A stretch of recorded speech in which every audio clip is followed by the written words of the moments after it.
propiamente del desarrollo del feto, del bebé. Ya hemos terminado el tema de hemorragias de la segunda mitad. Ahora entramos a las patologías más comunes del embarazo. Vamos a hablar hoy de la restricción del crecimiento uterino. Vean esa imagen que viene en la portada, que es de la medición de la altura uterina, ¿no? Ustedes deben ya saber o se acuerdan que el tamaño uterino nos va a ayudar más o menos por clínica a poder saber si ese bebé está creciendo adecuadamente, porque existen relaciones entre el tamaño, que hoy les voy a enseñar o les voy a recordar a los que ya saben, de más o menos cómo calculamos o sabemos que un bebé es adecuado para la edad gestacional, ¿no? Cuando la altura uterina ya está por encima del ombligo, más o menos ya el bebé está más de 20 semanas, ¿no? Y vamos a ir aumentando de acuerdo a la medición para calcular esa edad. Entonces, ¿qué pasa con algunos bebés que no logran o no se encuentran dentro de un rango estimado? Primero nos vamos a ir a la siguiente imagen para que ustedes me entiendan. Por estadística o por algún estudio, no sé si ustedes han podido ver lo que son los percentiles, ¿no? Más o menos, entre qué rango de percentil se encuentra un bebé o, no sé, el crecimiento de un niño, la talla, peso y demás. Lo mismo se puede calcular con los bebés en estas tablas que han ido desarrollando a lo largo de los años los autores, ¿no? Existe un rango más o menos, quiere decir que el 50% de los niños o el rango 50 para arriba se supone que es adecuado, ¿no? Si el crecimiento estaría por debajo del percentil 50, ya algo está pasando.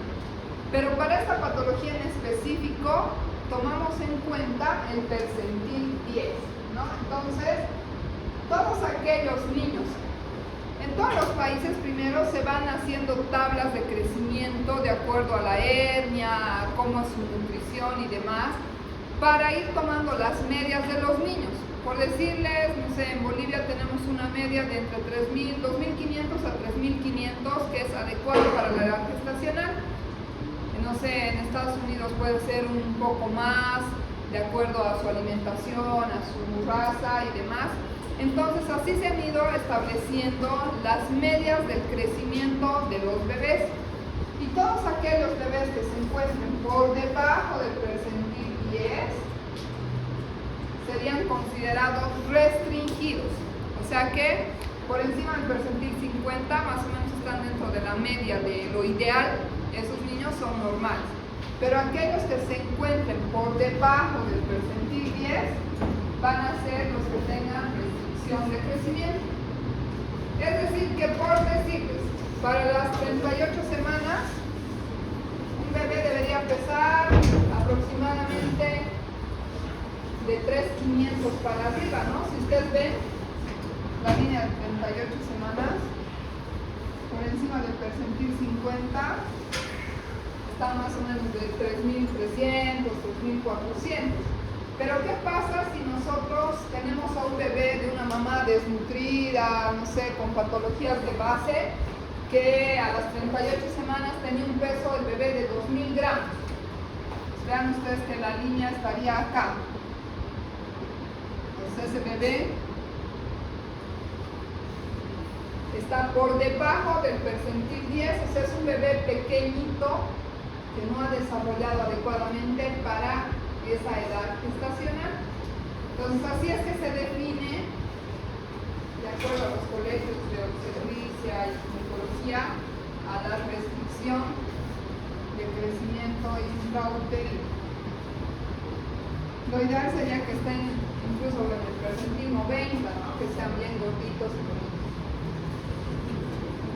Entonces el Colegio Norteamericano de Obstetricia ha definido a la restricción de crecimiento como aquella condición que podría tener una parte genética a la que el feto posee una estimación del peso menor al percentil 10 para la población de una determinada edad. O sea que no es la media que se esperaba, sino que es mucho menos por debajo del percentil 10.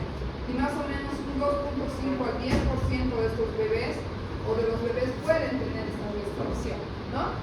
Y todo aquel bebé cuyo peso se sitúe por debajo del percentil 10 para su edad gestacional, de acuerdo a la curva de crecimiento de cada país, va a ser considerado como restringido. Y no solamente significa que va a estar restringido. A ver, vamos a hacer un ejercicio.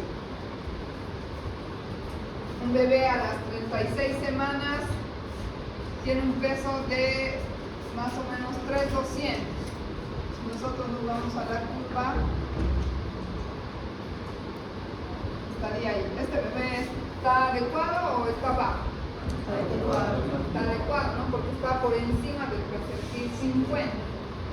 Si a las 40 semanas un bebé pesa 1800 gramos,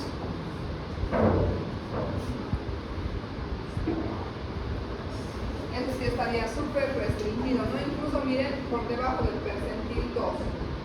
Por debajo ya del percentil 5, 2 van a ser restringidos severos. Y ahora vamos a aprender por qué se restringen los bebés, por qué no se desarrollan o crecen. Entonces, no solamente es que los bebés sean pequeñitos y flaquitos, sino que estos niños van a estar asociados a muchas complicaciones en la vida postnatal, ¿no? No van a tener el mismo desarrollo, ni tanto cerebral, ni motor, ni como deberían tener los niños de acuerdo a la edad gestacional. El crecimiento físico puede estar afectado en relación con los recién nacidos de pesos adecuados, y también el desarrollo intelectual puede ser inferior. Antes se llamaba o se utilizaba el término de restricción de crecimiento intrauterino, retardo de crecimiento intrauterino, pero si ustedes han escuchado alguna vez, dicen, no, es retardado mental, pues para aquellos que no pueden aprender o no, incluso como un insulto. Entonces ya se cambió ese término en vez de retardo a restricción, porque lo que pasa es que se restringe o no hay un crecimiento como se esperaba. Existen dos clases de restricción, unos que van a ser los de tipo simétrico, intrínseco o precoz, y los restringidos asimétricos, extrínsecos, tardíos, que se inician a tener una restricción en el tercer trimestre. Los del primer trimestre o precoz quiere decir que tanto la cabeza como el cuerpo van a restringirse, o sea, el tamañito va a ser restringido desde el principio. En cambio, en el asimétrico o tardío va a haber un crecimiento desproporcional, ¿no? El cuerpo puede ser más grande y la cabecita un poquito más pequeña, o la talla no está en relación con el peso. Las causas y las diferencias de cada uno de los dos grupos. En el tipo 1 simétrico, casi siempre va a estar relacionado con el desarrollo embrionario, porque en el primer trimestre, si ustedes se acuerdan de genética, es donde se forman los órganos, las estructuras de los bebés, ¿no? Entonces, tiene que haber habido un factor genético, infeccioso, teratogénico, exposición a drogas o algo que haya hecho que la mamá no haya permitido el crecimiento y desarrollo de ese bebé. Por eso es que se llama precoz, porque se presenta en el primer trimestre. Aquellos bebés que han desarrollado, tienen todo formado, pero por algún motivo han empezado a no obtener el peso adecuado, o sea, como que no engordar ni a crecer en longitud, van a ser debido por lo general, a una insuficiencia placentaria. Al principio, el embarazo no depende de la placenta aparece casi a la semana 12, ¿no? Entonces, en estos bebés, la placenta puede ser que se haya calcificado, que sea más pequeña, que ha sufrido un infarto por alguna patología materna que hace que no le llegue la sangre suficiente al bebé, por lo tanto no le va a llegar el oxígeno y no se va a desarrollar como quisiéramos, ¿no? Vean que la mayoría de estos restringidos van a ser de tipo asimétrico, ¿no? Solo en un 20% los precoces. Porque a veces, cuando se presenta en el primer trimestre y es muy exagerada o muy exacerbada la restricción, estos bebitos terminan vomitándose sea que no llegan al término y no podríamos darnos cuenta, ¿no? En aquellos bebés con restricción simétrica va a haber alteraciones en el desarrollo como microcefalia, el cerebro y el hígado van a ser más pequeños, las estructuras mismas van a disminuir su división celular, ¿no? En cambio, en el tipo asimétrico va a haber una reducción en tamaño como una hipotrofia, unos bebés flaquitos, chiquitos, de bajo peso. El crecimiento placentario en el tipo 1 va a continuar, se va a normalizar después. En el asimétrico les digo que va a pasar algo con la placenta que hace que la placenta esté disminuida de tamaño. En el tipo simétrico, debido a que en la vida embrionaria se van a presentar múltiples malformaciones congénitas, ¿no? Puede ser que esos bebés tengan un síndrome de Down, Turner, además asociados a la disminución del crecimiento. En el asimétrico casi nunca hay anomalías fetales, el índice ponderado, o sea el peso en los asimétricos va a estar disminuido y en el simétrico los bebés ya continúan en su vida intrauterina creciendo como de forma normal, ¿no?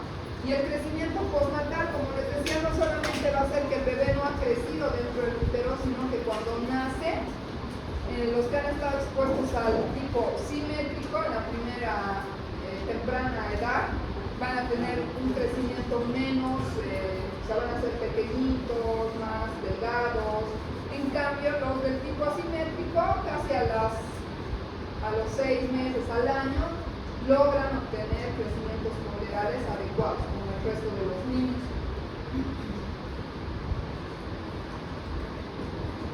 Y existe un tipo de crecimiento, una restricción de crecimiento intermedia, que se va a desarrollar en la mitad de estos dos, que se presenta en el 5 al 10% de los casos, y el peso y la talla van a estar con muy poca diferencia del desarrollo en el perímetro cefálico, ¿no? Y él parece un niño normal, solo que con un poco de peso disminuido. Entonces vean ahí qué clases de crecimiento tenemos, ¿no? De restricción de crecimiento, perdón. El tipo simétrico va a estar afectado por factores fetales o genéticos. Al principio del embarazo va a haber algo como la exposición a teratógenos, anomalías cromosómicas, genéticas, infecciones o factores familiares que hacen que este bebito no se desarrolle adecuadamente.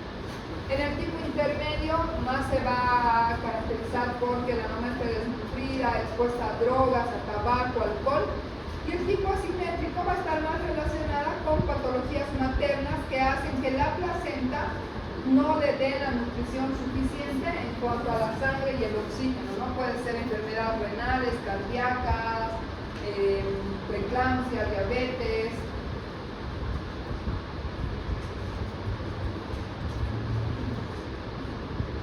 El crecimiento de un fetito va a ir variando, no es que todo el embarazo aumenta 10 gramos todos los meses, no, todas las semanas.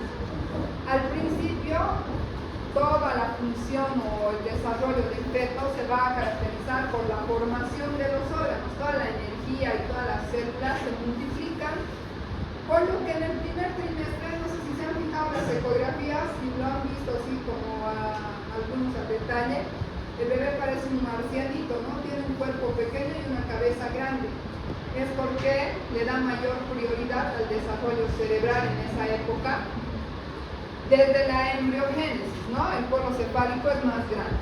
Después ya en el segundo trimestre, todas las células o todos los órganos que ya están bien formados empiezan a crecer para funcionar. Y en el tercer trimestre el bebé que ya está todo desarrollado, bien formado, lo único que hace es ganar peso y talla para ya tener un peso adecuado. Y este crecimiento va a depender de muchos factores, ¿no? No solamente de los factores maternos, sino de los factores placentarios. Cuánta sangre le está llegando, si la placenta es de tamaño adecuado, si la placenta no se ha calcificado, no se ha infartado. y de factores fetales como las hormonas, el factor genético que dependen más del mismo feto, o que la mamá haya estado sometida a una infección por algún germen.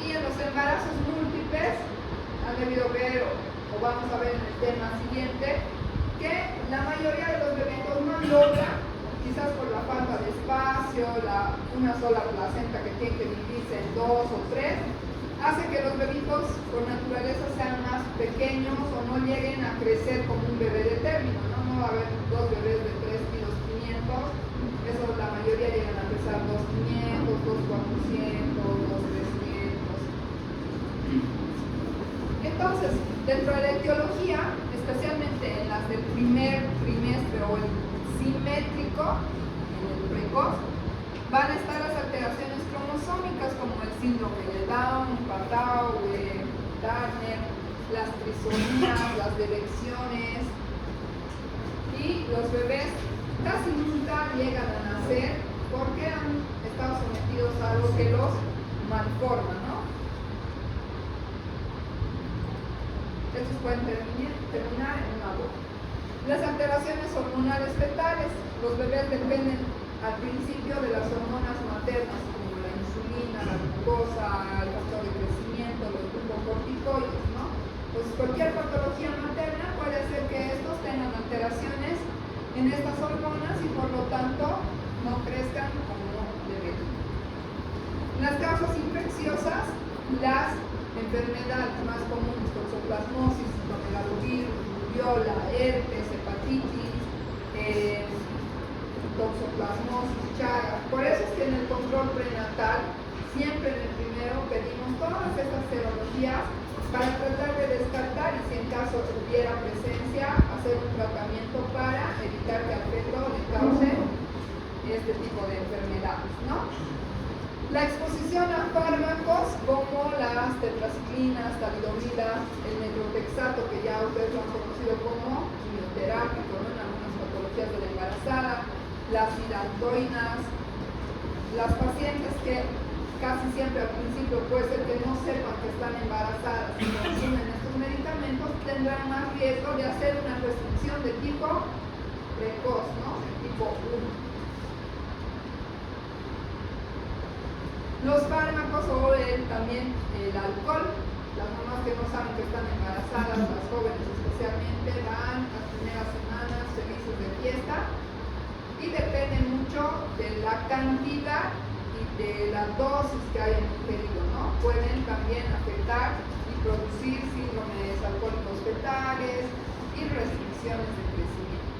El tabaco, algunas mujeres, a pesar de estar embarazadas, no logran quitarse las adicciones de fumar, por ejemplo, ¿no? O de drogas. Entonces estas mamás tienen más riesgo de que los bebitos tengan restricción de crecimiento junto a usted. El café también se ha visto asociado con el consumo exagerado de café por la cafeína, puede estar relacionada con restricción de crecimiento. Entonces por eso es que a las embarazadas les recomendamos tratar de evitar el café, el té, si no pueden ni son adictas, una a la semana, pero tratar de evitar la exposición. Y las enfermedades maternas, más que todo para el tipo asimétrico, ¿no? Para cuando ya está desarrollado, pero va a reducir el peso y la talla. Las enfermedades como hipertensión, asma, diabetes, anemia, que es algo muy importante que algunos no le damos importancia, ¿no? Si la mamá tiene anemia, el bebé puede restringirse en su crecimiento porque la mamá va a tener menos cantidad de sangre, menos cantidad de oxígeno que le llegue a través de la placenta a este pecho. Los factores uteroplacentarios, la placenta previa, el DPPNI por separación de la placenta, lógicamente va a causar menos llegada de cantidad de sangre, ¿no? Y en los gemelos, aquellos que tienen una sola bolsa y una sola placenta, que van a ser los de más riesgo, que vamos a ver también en embarazos múltiples, pueden estar conectados a través de los vasos de la placenta. O sea que en vez de tener cada uno su circulación y que le llegue de la placenta a cada uno, les llega como que la mitad. Uno es el donante y el otro es el receptor, o sea que uno se lo consume toda la sangre y al otro le llega poco. Entonces uno de ellos va a crecer menos y también se puede llegar a restringir. ¿Cómo vamos a hacer el diagnóstico? Ya hemos visto que pueden haber causas de todo tipo, ¿no? Desde enfermedades, genéticas y demás. ¿Cómo nosotros nos damos cuenta que una mamá tiene restricción de crecimiento? Primero, si ya sabemos que puede haber una restricción, debemos ir preguntándole a la mamá si consume drogas, si consume alcohol, sus hábitos, sus costumbres, si está expuesta a algún tipo de, no sé, contaminante, qué tipo de trabajo tiene, ¿no? Como las peluqueras, por ejemplo, ¿no? Si están todo el tiempo expuestas a esos químicos, van a tener más riesgos de estar o tener un bebé restringido. También vamos a hacer ecografías que nos permiten actualmente ver si el bebito tiene características de tener algún síndrome, ¿no? Como es la ecografía cromosómica que se hace entre las 11 y 14 semanas, en la que vamos a ver cómo está el grosor de la nuquita, si el bebé tiene huesito nasal y el corazón cómo está, para saber si probablemente tenga un síndrome de Down o algún factor genético. Y la morfológica entre las 20 y 24 semanas, que nos permite ver si el bebé está formado, si tiene todas las estructuras para un bebé de esa edad gestacional. También vamos a poder, a través de la ecografía, valorar la cantidad de líquido amniótico, si tiene el peso o no. En realidad, la ecografía en la restricción de crecimiento juega un papel muy importante, porque el ecografista va a ser el que estima el peso fetal, ¿no? Nosotros tal vez a la medición de la altura, que sí nos puede ayudar, no podamos tener un peso real si la mamá es, por ejemplo, obesa, ¿no? O si el embarazo es múltiple. No va a ser lo mismo que el ecografista mida exactamente o calcule el peso. Entonces el ecografista es el que nos va a dar la guía para saber si estos bebés se están o no restringiendo. Y además, otra cosa importante en el diagnóstico es el cálculo de la edad gestacional, que si la mamá está segura de la fecha de última menstruación, y habíamos dicho que podemos calcular por diferentes técnicas que ya han aprendido en la primera rotación, o será la primera ecografía la que nos ayude a calcular. Ahora existen más fácil unas aplicaciones, ¿no?, con las que calculamos este ejercicio, porque antes era sumar, restar, dividir, multiplicar, no sé qué. Ahora ya se pueden sacar esos instalar esas aplicaciones que incluso tienen para cálculos de acuerdo a la primera ecografía. Ponemos ahí ecografía, fecha, cuántas semanas tenía, a la fecha actual, cuánto de edad gestacional tenemos en ese embarazo. En el diagnóstico prenatal, especialmente en el primer control, vamos a ir a descartar factores de riesgo, ¿no?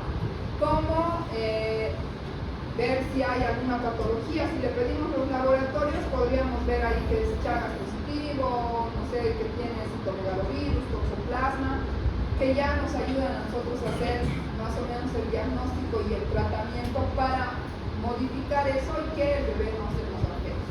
Hay que pedir también, en algunos casos en los que dudemos o sospechemos de alguna enfermedad genética, podríamos hacer una amniocentesis con obtención de líquido amniótico, vellosidades coriales, para hacer estudios genéticos que no se hacen en el país, pero que pueden ser enviados las muestras a otro país y ya nos traen el resultado.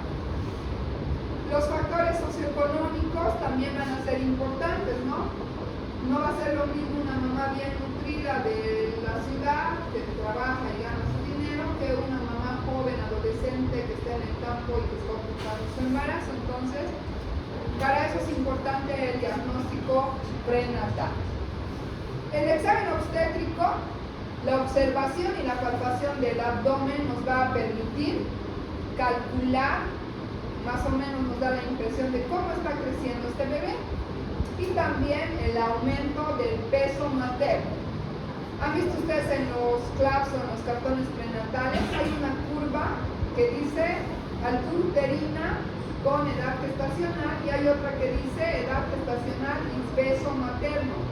Entonces esas tablas no son para que estén ahí de adorno, ¿no? Es para que vayamos nosotros midiendo y veamos si están debajo del percentil 50 o están adecuados para la edad gestacional. Entonces también es importante tomar los signos vitales y saber si esta mamá tiene hipertensión, tendrá diabetes, hacemos los laboratorios y definimos. Entonces ahí vean por qué es importante la altura uterina.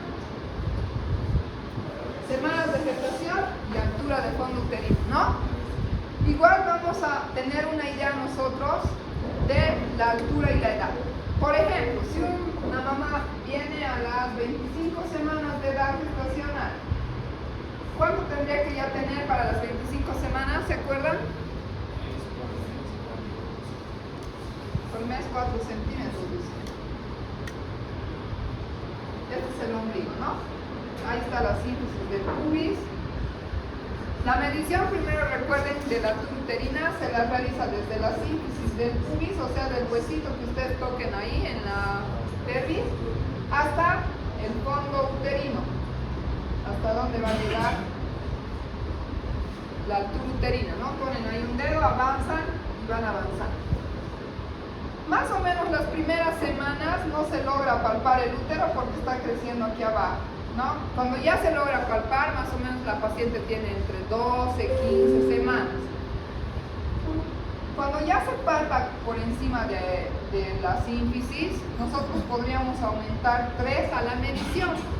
Por decir, medimos 7 de altura uterina más 3, más o menos esa paciente tendría 10 semanas de embarazo. Cuando ya estamos cerca del ombligo, la paciente va a tener más o menos ya 20 semanas. Entonces, si ustedes miden, seguramente va a tener entre 17, 16, 18 de altura uterina, ¿no? Entonces, 18 más 3, 21 semanas, ¿no? Algunos libros también les mencionan que cerca del ombligo se puede aumentar más 5. Por decirles, no sé, miden 23 más 5, ya serían 28. Pero lo que más se maneja es aumentar más 3 por debajo del ombligo y más 7 por encima del ombligo. O sea que si medimos 30 de altura uterina, ¿cuántas semanas tendrá? 37, ¿no? Entonces 30 de altura uterina más 7, que es la media, serían 37 semanas. Si una mamá tiene 28 de altura uterina, ¿cuántas semanas sería? 28 tiene de altura uterina. ¿Cuántas semanas tiene? 35, ¿no? Porque va a ser más 7, 35 semanas. Entonces recuerden que por clínica ustedes miden la altura y si está por encima del ombligo le aumentan 7. Ya, si tiene 25, ¿cuánto tendrá? 32 semanas, ¿no? Más o menos es una media. ¿Y qué pasaría si la mamá viene y les dice según su fecha de última menstruación, que se acuerda muy bien, dice, estoy segura, segurísima que ese día era mi última menstruación? Resulta que por fecha de última menstruación la mamá tenía 37 semanas. Más o menos debería tener, hemos dicho, 30 de altura, ¿no? Pero resulta que le medimos si tiene 22 de altura uterina. ¿Eso es adecuado o no? Para 22 de altura uterina, más o menos deberíamos estar pensando en ¿cuántas semanas? 25. Si tiene 22 de altura uterina más 7, 29. Pero resulta que la mamá está re segura y eran 37 semanas. Entonces ahí nos tiene que hacer sospechar y decimos, ¿por qué no está creciendo este bebé? Y no siempre a las 37 semanas, ¿no? Digamos, viene con, le calculamos la fecha de última menstruación y ya tenía 28 semanas de embarazo, pero resulta que tenía 15 de altura uterina. Entonces 15 más 3 sería como 18, pero ya resultaba que salía 28 semanas. ¿Se dan cuenta a lo que me refiero? Si ustedes miden menos y calculan más. Obviamente algunas mamás van a estar equivocadas o no se van a acordar. Entonces, ¿qué método ustedes van a utilizar si la mamá no se acuerda la fecha y la clínica no es segura? ¿Qué le van a pedir? La primera ecografía. No pidan la de las 5 o 6 semanas y con eso calculen. Eso les va a dar una idea más real. Si digamos sale por la primera ecografía 29 semanas, pero tiene una altura uterina de 15, ahí ha pasado algo, ¿no? Entonces eso es sospechoso. Entonces la altura uterina menos de 4 centímetros para la edad gestacional ya es sospechosa de una restricción de crecimiento, ¿no? Entonces, y nos va a ayudar a calcular casi el 80% de los bebés restringidos.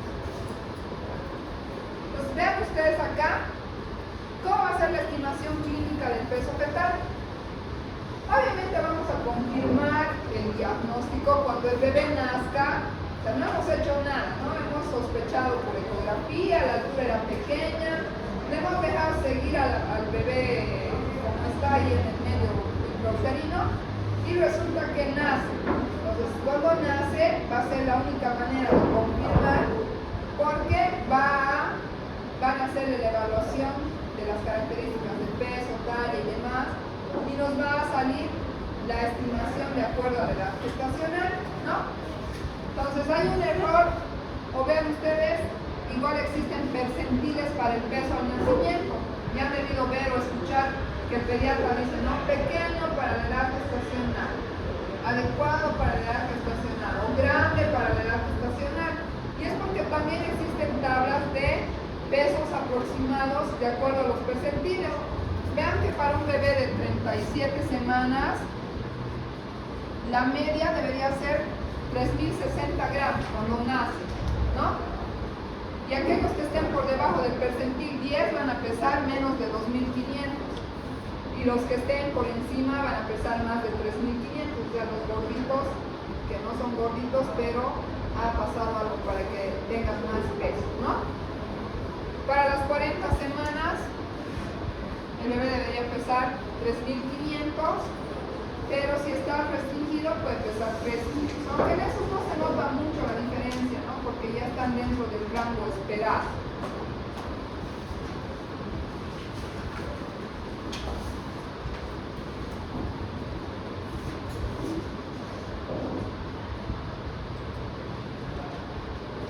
Si nosotros estamos sospechando de una enfermedad genética o de una enfermedad materna que afecta el desarrollo, es importante también hacer estudio del líquido amniótico. El líquido amniótico nos permite hacer cultivos o desarrollos de cariotipo, cromosómicos, además que al mismo tiempo aquellos bebés que tengan restricción van a tener menor cantidad de volumen circulante, por lo tanto la sangre que les vaya a llegar a los riñones va a ser menos y eso hace que la cantidad de líquido amniótico disminuya. Vamos a ver en alteraciones del líquido amniótico que los bebés que sufren de alguna patología materna no les llega la sangre suficiente y es igual que una persona adulta que trata de mantener los órganos más importantes como el cerebro y los riñones. Entonces eso hace que el bebé tenga una función menor en sus riñones, por lo que la cantidad de líquido amniótico va a disminuir, ¿no? Y además es importante tomar en cuenta que las alteraciones del líquido amniótico alteran o modifican la medición de la altura uterina. Por ejemplo, una mamá es diabética, van a ver en líquido amniótico que esta mamá, por alteración de la insulina y demás, empieza el bebé a tener lo mismo que la mamá. ¿Qué pasa en las diabéticas? Orinan cada rato, ¿no? Es una de las señales o los síntomas. Entonces le pasa al bebé la diabetes y el bebito empieza a orinar demasiado y hace que la cantidad de líquido amniótico aumente. Entonces en ese caso no vamos a poder medir una altura real, ¿no? Porque la altura va a ser mayor, pero en realidad el bebito va a ser más pequeño. Entonces hay que tomar en cuenta que algunos factores como el embarazo múltiple, la desnutrición, la obesidad o alteraciones del líquido amniótico pueden hacernos variar un poco en esta medición y no siempre nos vamos a guiar solo en la clínica, es decir, en la altura clínica. El diagnóstico ecográfico va a ser muy importante para definir una restricción. Como les he dicho, el ecografista al principio es el que nos dice porque un bebé chiquito, si tiene una restricción simétrica, la altura uterina ni siquiera se puede medir, ¿no? Entonces, la ecografía es la que nos va a decir algo está pasando con este bebé, no está creciendo adecuadamente o tiene alguna señal de alguna malformación.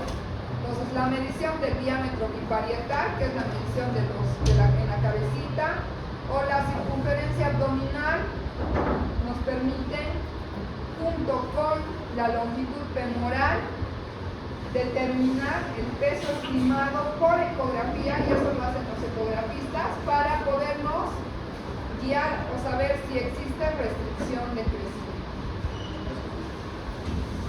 Entonces, vean ustedes, les decía que de acuerdo al percentil en el que se encuentre, la restricción se puede clasificar en leve, moderada o severa. Leve cuando está entre el percentil 5 y 10, moderado entre el percentil 2 y 5, y cuando ya los bebés están por debajo del percentil 2, van a tener una restricción severa que va a tener efectos a la larga más grandes, ¿no? Entonces puede haber una relación entre la circunferencia craneana y abdominal, la longitud femoral, que son mediciones o evaluaciones que las hace el ecografista para decirnos este bebé tiene o no restricción de crecimiento. Y también vamos a hacer la evaluación con Doppler. Les he mencionado ya varias veces que la ecografía Doppler ahora nos permite saber cuánta sangre le está llegando al bebé desde la placenta, o si es que está teniendo un sufrimiento porque le llega menos sangre. Entonces, la evaluación de las arterias umbilicales, las arterias uterinas y la cerebral del fetito nos dice si va a haber o no una alteración. ¿Qué pasa si al bebé de la placenta le llega menos sangre? El cerebro va a tratar de protegerse, ¿no? Entonces, va a haber un flujo reverso. Estas ondas que normalmente en el Doppler son hacia arriba pueden volcarse. Entonces, si el ecografista ve esas ondas volcadas, quiere decir que el cerebrito está pidiendo auxilio, ¿no? Está sufriendo este bebé y está tratando de compensar de alguna manera esa poca cantidad de sangre y de oxígeno que le está llegando. Entonces, si ve el ecografista una ecografía así, nos dirá riesgo de pérdida de bienestar fetal o hipoxia fetal, y tendremos que tomar una decisión, ¿no? La ecografía Doppler por lo general se realiza cerca de la semana 25 en adelante y nos permite saber cómo está el bebé en su bienestar, ¿no? Si está bien o está alterado, para poder finalizar el embarazo. El diagnóstico bioquímico: se pueden hacer algunas pruebas como estiol, alfa-fetoproteína. También vamos a pedir laboratorios básicos como glucosa, hemograma, ¿no? Para saber si la mamá tiene anemia, si tiene diabetes, cómo está yendo el desarrollo materno. ¿Qué vamos a hacer si sabemos o sospechamos de una restricción de crecimiento? ¿Qué harían ustedes si resulta que llega una mamá en primer trimestre y les dice que es adicta a las drogas, cuando saben que eso le va a causar restricción a su bebé? ¿Qué le dirían? ¿Que siga nomás consumiendo sus drogas? No, ¿verdad? Entonces, las medidas específicas básicas tienen que ir a tratar el factor etiológico. Si nosotros hemos detectado que es el consumo de alcohol, tendremos que explicarle a la paciente que debe de consumir el alcohol porque eso le va a complicar a su bebé, ¿no? Vamos a suspender los hábitos tóxicos. Si la paciente recibe un tratamiento y no sabía que estaba embarazada con algún medicamento que hemos visto que está asociado a la restricción, entonces le diremos que suspenda o veremos alternativas de tratamiento si es que es realmente importante que reciba este tratamiento. Si la paciente tiene diabetes, ¿qué le vamos a dar? ¿Insulina? ¿Qué? tratamiento específico para la patología, ¿no? Si detectamos que es hipertensa, le vamos a dar antihipertensivo. Si es diabética, le vamos a dar pues hipoglicemiantes. Si tiene anemia, le daremos suplementos. O sea, vamos a tener que tratarla, el factor etiológico. Pero lamentablemente, si es del tipo simétrico, precoz, a veces quizás no podamos hacer mucho, ¿no? Porque no vamos a poder modificar el factor genético de ninguna manera. Pero si es del tipo 2, en ese caso sí, tendremos medidas específicas para mejorar o reducir la exposición al factor etiológico. El reposo en cama, la paciente cuando empieza a crecer su barriguita, ¿qué hace si está en decúbito dorsal? Aplasta. ¿Qué aplasta? Su columna, la aorta, ¿no? Aplasta los grandes vasos. Entonces, le pedimos a la paciente que el reposo sea en decúbito lateral izquierdo para mejorar ese flujo sanguíneo, que mejore la circulación hacia el útero y por lo tanto mejora el crecimiento fetal. ¿Cómo vamos a valorar el crecimiento del feto? Ya hemos visto con las consultas prenatales, ¿no? Que la paciente venga, le vamos a medir, vamos a graficar en nuestras tablitas de curvas de crecimiento de la curva uterina con peso. Vamos a establecer esas gráficas y si es necesario, si estamos sospechando de una restricción, le vamos a pedir ecografía cada semana o cada 2 semanas. A ver aquí en esta imagen. Estos son dos bebés de la misma edad gestacional. Pero vean, este tiene 37 semanas, este también.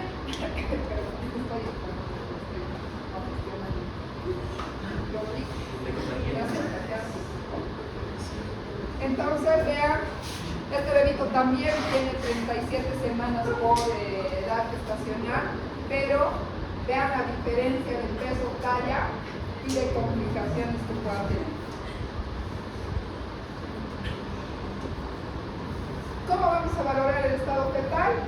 Hacer registros cardiotopográficos, esos aparatitos que les he dicho, ¿no? Para controlar el corazoncito, si hay dinámica, le vamos a pedir ecografía Doppler, podemos hacer laboratorio, podemos hacer manejos ya más agresivos, invasivos como la miocentesis, la función del líquido, obtención del líquido. Ahora está mejorando la tecnología o los estudios para poder definir si el fetito está bien o está mal. También podemos hacer pruebas de madurez fetal, saber si el bebé, así chiquito que es, ya es maduro, tal vez tenga mejor pronóstico fuera de la mamá que siguiendo con una patología materna, ¿no? ¿Y cómo vamos a hacer en el parto? ¿La restricción es una indicación absoluta o relativa de cesárea? No. Absoluta va a ser si el bebé está sufriendo. O sea, si detectamos que le está llegando poca sangre, el bebé, su cerebrito está tratando de compensar, ahí sí va a ser absoluta porque hay un sufrimiento fetal. Pero los bebés pueden hacer por parto normal si son restringidos de crecimiento, ¿no? Previamente, obvio, vamos a ir monitorizando durante todo el trabajo del parto la frecuencia cardíaca, la presión y demás. Entonces, los criterios de interrupción del embarazo van a ser la detección del crecimiento. O sea, vemos que el bebé a la ecografía de esta semana, la siguiente semana, ha mantenido su peso o incluso ha reducido su peso, tendremos que tomar la decisión de interrumpir antes de que ese bebé se nos muera, porque fácilmente puede morir muy restringido dentro del útero. Hacerle Doppler con flujos, si hay flujos reversos, tendremos que decidir interrumpir, ¿no? Si hay perfiles biofísicos alterados, alteraciones del líquido amniótico secundarios al sufrimiento fetal, o patologías maternas que se compliquen o se exacerben como una diabetes que no podemos manejar o la presión se nos sube y no se puede con los medicamentos, empieza a complicarse. En esos casos vamos a interrumpir el embarazo. Y el diagnóstico neonatal es el que nos va a confirmar y nos va a permitir ver cuán restringido está este bebito. Vean ustedes que igual existe una tabla del peso del bebé en gramos al nacer, que esto ya lo hace la evaluación el neonatólogo o el pediatra, y las semanas de gestación, para catalogar al bebé como pretérmino, de término o postérmino, ¿no? Y vean también, por debajo del percentil 10 van a ser pequeños para la edad gestacional, apropiados o adecuados para la edad gestacional, y por encima del percentil 90, grandes para la edad gestacional. Entonces, no solamente significa que el bebé no ha crecido ahí adentro y lo dejamos ahí, ya nació afuera y que nos importa porque no somos pediatras ni neonatólogos. Debemos evaluar, ver si ha habido una restricción simétrica o asimétrica, cuál será la causa, habrá tenido exposición a algún germen, la mamá tenía desnutrición, no sé, alguna patología, o el bebé solamente es pequeño, también tiene signos de desnutrición, deshidratación, ¿no? Si tiene malformaciones congénitas o ha estado expuesto a drogas como el alcohol, tienen características físicas específicas para esos bebitos. Entonces el pediatra dirá, esta mamá ha consumido alcohol y ahora tiene el bebé síndrome de alcohol infectado, ¿no? Cuando nacen los bebés y son asimétricos, es decir, su restricción ha sido tardía ya al final del embarazo, los bebés van a estar con signos de desnutrición o deshidratación, la piel va a estar seca o macerada, van a estar así como arrugaditos o pueden estarse pelando como si tuvieran caspa, ¿no? Va a haber disminución de la grasa cutánea, es decir, van a ser como huesitos con piel, pueden haber meconio, o sea, secundario al sufrimiento que ha ido teniendo el bebito a lo largo del desarrollo. El cordón puede haberse teñido de meconio, puede estar verde. También va a haber, el abdomen va a estar deprimido. Normalmente los bebitos nacen, ¿no?, con su abdomen abultadito. O la circunferencia craneal puede ser normal.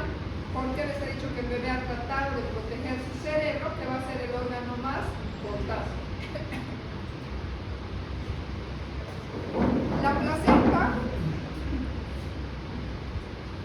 Ay, ya estoy bien con este blanco.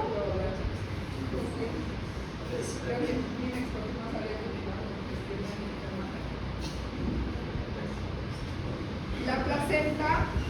Si estamos frente a una restricción asimétrica, es decir, de causa placentaria, la placenta puede tener calcificaciones, lesiones o algo que nos haga sospechar que esa placentita estaba sufriendo, ¿no? Gracias. Lo siento, chicos.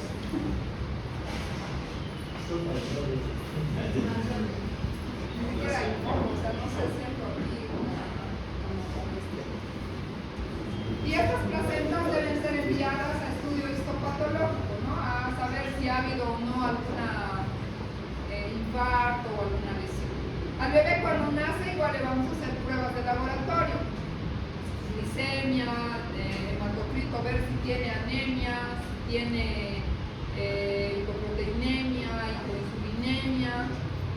Y aquellos bebitos que sean evidentes que han nacido con restricción de crecimiento, le vamos a dar un ambiente térmico adecuado. Estos deben entrar a la incubadora, vamos a administrarle solución glucosada. Bueno, el pediatra o el neonatólogo, ¿no?, le va a poner una vía, le va a administrar oxígeno, puede ser que necesite reanimación ventilatoria, le va a solicitar exámenes de laboratorio para ver si ha habido contacto o está infectado, tiene sepsis, y le va a hacer todos los laboratorios que sean necesarios, ¿no?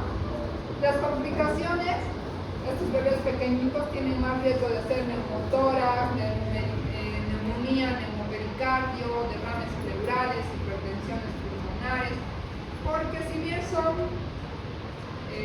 de la edad gestacional, tienen un menor desarrollo de sus órganos porque le ha llegado menos sangre y oxígeno, ¿no? Y en el crecimiento posterior, los de restricción simétrico van a ser pequeñitos, bajitos, de talla baja, y los de restricción asimétrica, les decía que se normalizan en su desarrollo entre los 6 meses y años de edad. Yo sé que están a punto de dormirse porque tenían examen, no sé qué, no me deben estar ni entendiendo nada, pero ya estamos acabando. Y nos falta otro museo. Entonces, no solo es que el bebito ha sido chiquito, sino que puede tener más riesgo de asfixia perinatal, de aspirarse el líquido amniótico meconiado, hipoglicemias, hipocalcemias, hiperviscosidad sanguínea y más riesgo de infecciones neonatales. ¿Quieren avanzar en otro tema o no me van a dar ni bola?